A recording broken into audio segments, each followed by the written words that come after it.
Did you know that he had made these statements before the videotape appeared?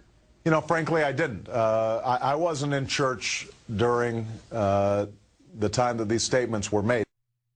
Did I ever hear him make remarks that could be considered controversial while I sat in the church?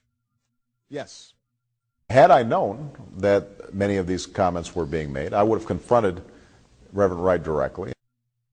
Did I ever hear him make remarks that could be considered controversial while I sat in the church? Yes. I did not hear such incendiary language myself personally, either in conversations with him or when I was in the pew.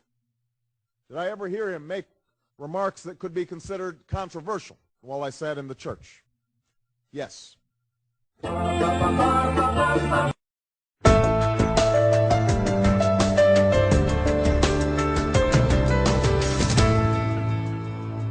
His campaign tried to clean up a sizable Memorial Day gaffe about his family's role in liberating a notorious Nazi concentration camp. I had an uncle who was one of the, who was part of the first American troops to go into Auschwitz and liberate the concentration camps.